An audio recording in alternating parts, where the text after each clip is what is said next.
हमने पिछले चैप्टर में ये कवर किया कि इंस्टीट्यूशंस का इतना इंटरेस्ट स्पेस में बढ़ रहा है और फिर हमने ये भी पूछा आपसे कि इंस्टीट्यूशंस क्या थ्रेट तो नहीं बन जाएंगे क्रिप्टो के लिए और बिटकॉइन के लिए कि जब इतनी बाइंग हो रही है तो कहीं ऐसा तो नहीं कि फ्यूचर में चल के किसी प्रेशर में या किसी दबाव में वो डंप कर देंगे।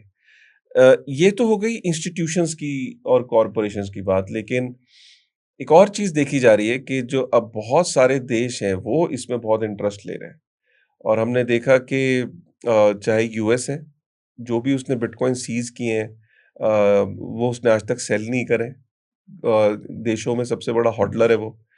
और डोनाल्ड ट्रंप ने तो अपने इलेक्शन के मैनिफेस्टो में यहाँ तक प्रॉमिस कर दिया कि वो एक स्ट्रैटेजिक बिटकॉइन का रिजर्व भी प्रपोज कर सकता है। उसको तो ये लगता है कि शायद 35 ट्रिलियन यूएस डॉलर का डेट भी वो इसे पे ऑफ कर देगा। खैर, अभी हमने जो लेटेस्ट एंट्री देखी वो भूटान की देखी।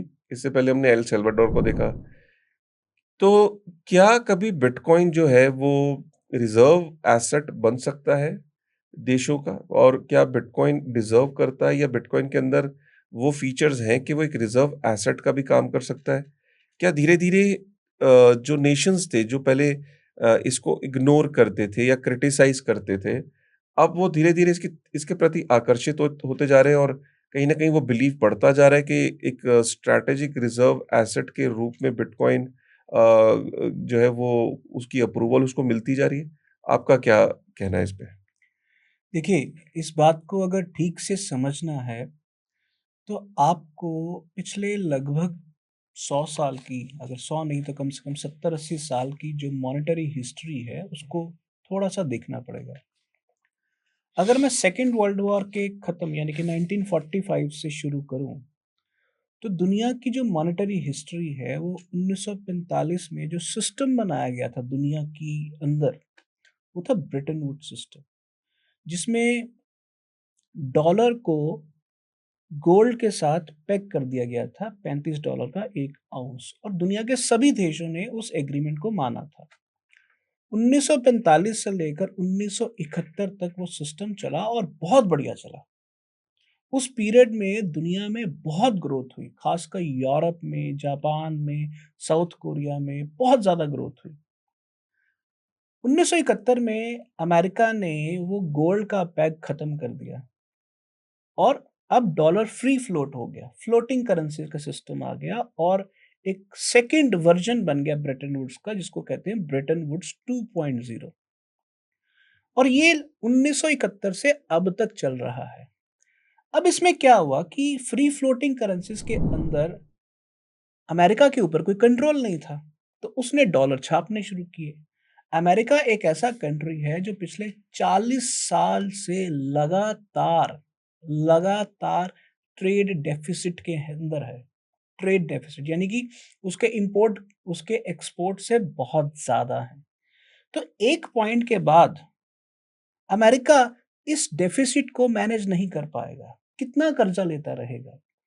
तो इसलिए लगभग पिछले 2-3 साल से एक नया ट्रेंड, एक नया अ, हिस्टोरिकल आपको फीचर नज़र आना शुरू हुआ है, जिसको जॉर्ज पोज़नर नाम के एक स्कॉलर ने कहा है Bretton Woods 3.0। Bretton Woods 1.0 dollar को गोल्ड के साथ पेग, ब्रेटन 2.0 कोई पेग नहीं, सारी करेंसी फ्री फ्लोटिंग, और अब ब्रेटन वुड्स 3.0 जो ये कह रहा है कि हम सारी दुनिया के देश एक commodity bagged standard, sound money backed standard के अंदर शिफ्ट हो रहे हैं। पर इसका मतलब ये नहीं है कि ये 1 दिन में हो जाएगा, 2 दिन में हो जाएगा। ये एक ऐसा ट्रेंड है जो अगले 50 साल मैच्योर होता रहेगा।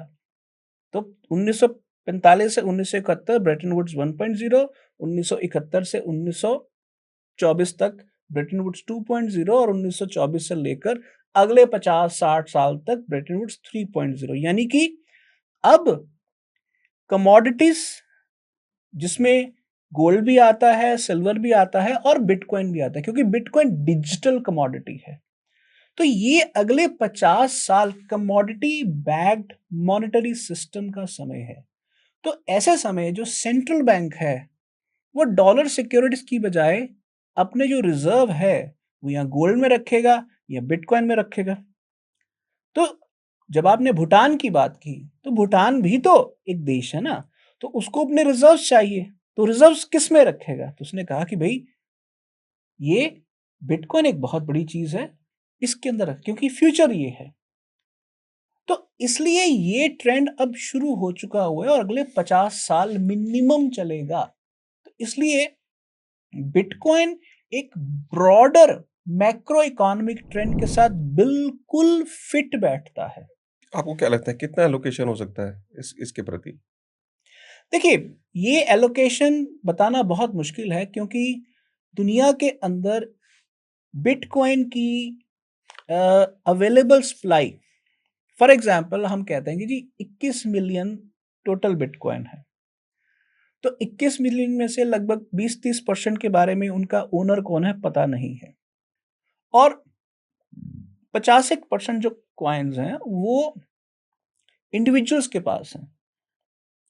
तो 10-20% जो कॉइन्स है वो एक्सचेंजों के ऊपर हैं, जहां से बड़ी बड़ी जो इंस्टीट्यूशंस है खरीदती हैं, चाहे वो सेंट्रल बैंक है, चाहे वो ब्लैक रॉक है या फिडेलिटी है।